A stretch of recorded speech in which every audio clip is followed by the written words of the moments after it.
para você ligar para a TV JC, começando mais um debate aqui no seu JC Online, falando do que aconteceu neste meio de semana e o que vai acontecer no próximo final de semana com o trio de ferro da capital, Sport e Náutico de Santa Cruz.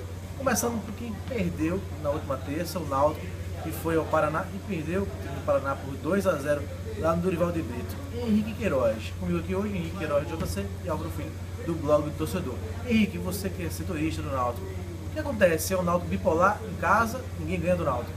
Fora, um adversário frágil de ser batido? O Náutico, inclusive, Lisca falou a respeito desse assunto após o jogo do Paraná, porque o Náutico está muito bem em casa, invicto, né? E fora de casa, em 21 pontos, só conquistou 5, então ele fez todo um amigo em casa, com 20 pontos.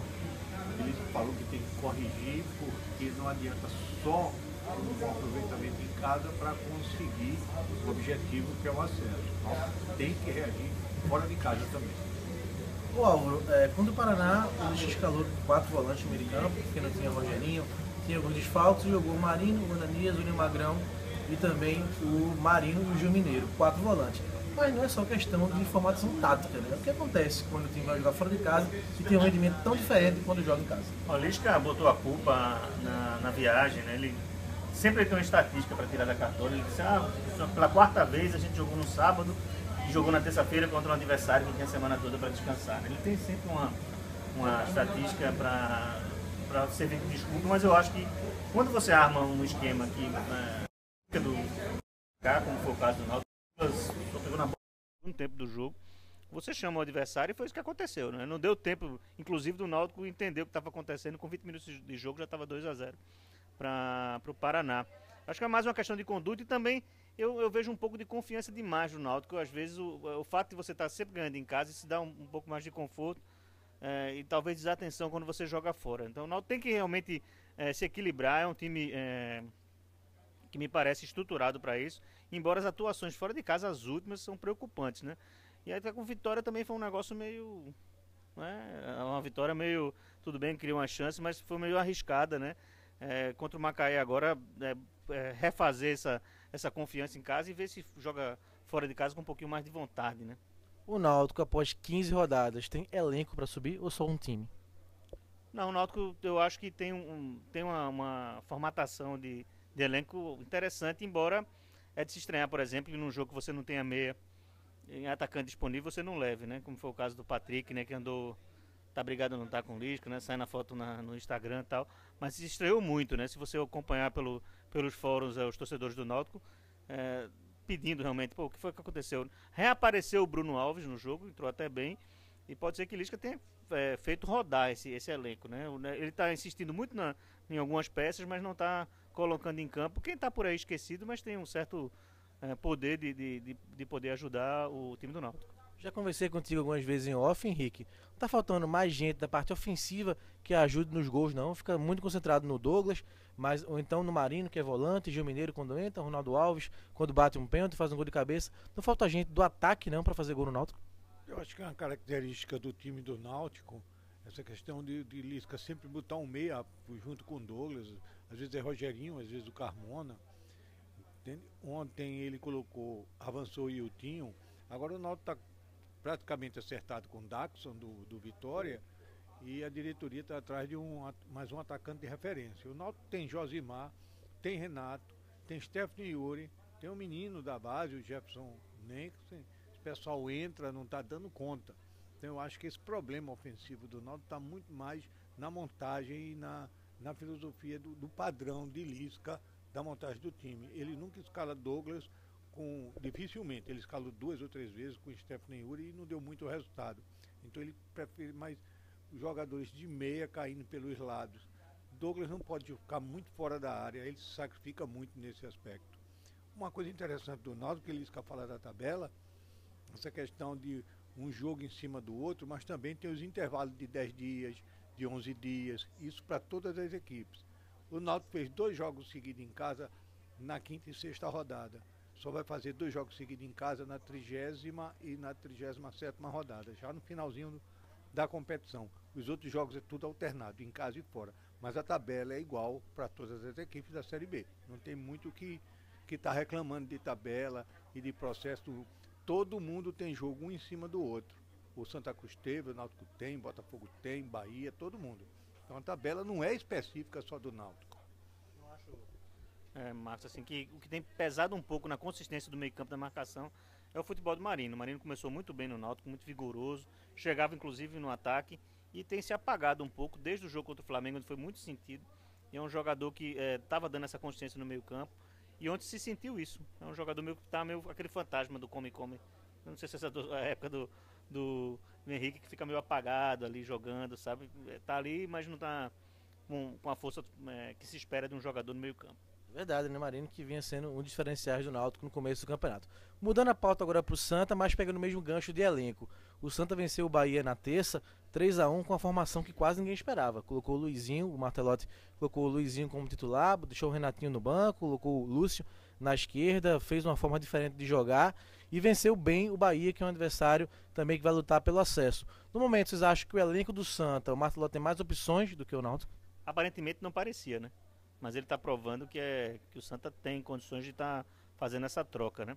Eu estava até fazendo uma reflexão no blog que o Grafite, que foi contratado para ser o salvador da pátria, vai estrear num momento interessante, porque o Santa Cruz está se salvando sem ele e com possibilidade dele entrar, não para jogar pelo time, mas o time jogar a favor dele, né? É uma surpresa o Santa Cruz, os economistas diriam que está num viés de alta, né?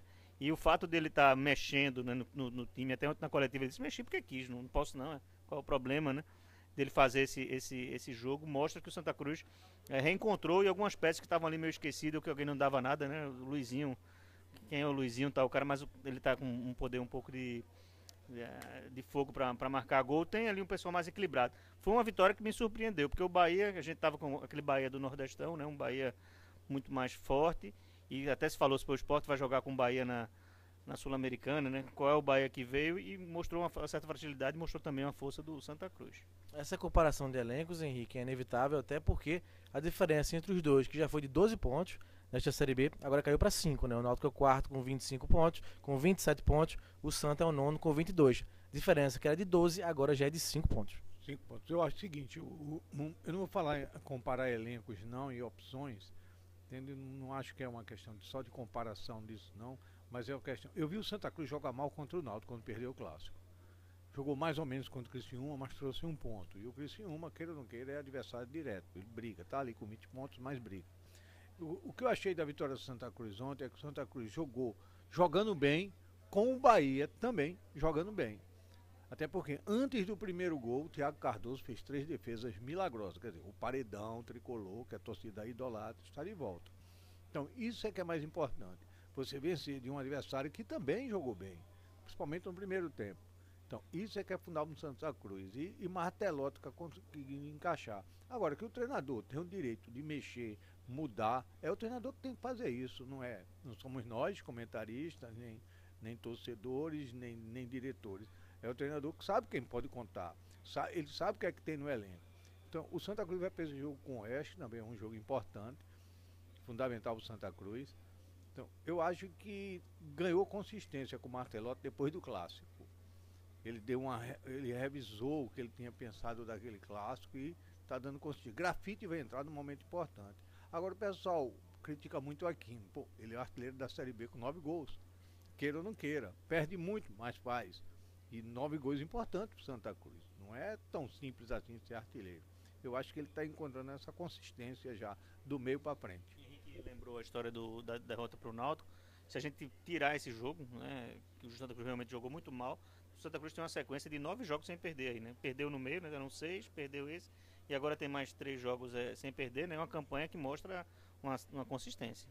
É isso aí, a gente falou aqui em Grafite vai estrear dia 8 de agosto, próximo sábado, esse outro, nesse sábado o Santa pega o Oeste fora de casa, no próximo sábado tem estreia do Grafite, o G23, Santa Cruz e Botafogo no Arruda, sábado agora, Santa e Oeste, lá em São Paulo, e o Náutico pega o Macaé aqui na Arena. Rapidinho para fechar o programa falando do esporte, o esporte que tem uma semana aí de preparação para o jogo contra o Cruzeiro, muita gente dizendo, Henrique, que dessa sequência difícil que o esporte tinha, que começou com o Atlético Mineiro e só acaba com o Corinthians, o adversário teoricamente que vem jogando menos é o Cruzeiro, você concorda?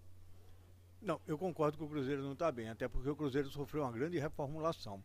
Do time bicampeão brasileiro, se eu não me engano, o Cruzeiro perdeu 11 jogadores. negociação, saída de jogadores. Então é uma remontagem de elenco no Campeonato Brasileiro de Série A, um campeonato pesado e muito equilibrado desse ano. Talvez algum clube dispare. Eu não acho o Cruzeiro uma equipe fácil, a tradição já mostra que não é fácil. O Sport tem que jogar muito para bater o Cruzeiro. Agora o Sport está num grande momento. Eu também discordo de quem criticou muito o empate do Sport com o Grêmio. Claro, o time não fez um bom jogo, o Eduardo errou na medida no primeiro tempo, com um time muito tímido atrás e que deu campo para o Grêmio, mas depois que o time saiu, o gol civil de alerta, o gol sofrido, o time saiu e empatou o jogo. Eu acho que um ponto fora contra um Grêmio é um bom resultado. O Grêmio deixou de fazer 3 pontos, o Sport tirou 12 pontos do Grêmio, voltou com 1. Agora, em casa, o Sport precisa se manter, como o Náutico está se mantendo também em casa, mas também precisa ganhar fora, se almeja, assim, digamos, uma Libertadores. Eu acho que é muito cedo falar em título, eu acho até muito difícil o Sport brigar pelo título com Palmeiras e Atlético, Corinthians subindo nesse momento. Álvaro, no pique para encerrar, o Brocador após 3 meses está à disposição para jogar. Agora, a proporção de gols não pode ser a mesma proporção da espera, né? Não é. A expectativa, eu acho que vai ser muito grande para o Brocador na estreia. A gente tava brincando, parece que a gente não ia viver esse momento, né, da regularização dele. Mas ele tem que entrar com um pouco mais de calma. A torcida não pode esperar também que ele vai resolver todo, né, vai chegar arrasando, não. O cara está sem ritmo de jogo e tem que ter um pouco de paciência. Só lembrando o seguinte, com relação ao Cruzeiro, realmente não vem na fase que se espera do Cruzeiro, mas o Sport pegou 2 adversários que também estão teoricamente com futebol um pouco mais instável, né, que foi o Santos na Copa do Brasil e não foi bem, e com o Grêmio foi um jogo também meio complicado. Então os adversários estão um pouco meio que entendendo como é que o Sport joga, quais são os pontos fortes. Ninguém estava prestando muita atenção no Sport no início da competição, né? Mas agora o pessoal está estudando, está vendo como é que o jogo. E cada partida, mesmo que seja com um adversário um pouquinho inferior no momento, é complicado, tem que ficar de olho. E vamos ver esse momento aí da estreia de Brocador, né? Tá aí Álvaro Filho e Henrique Queiroz, hoje no nosso debate. Semana que vem a gente volta direto aqui da redação do Jornal do Comércio.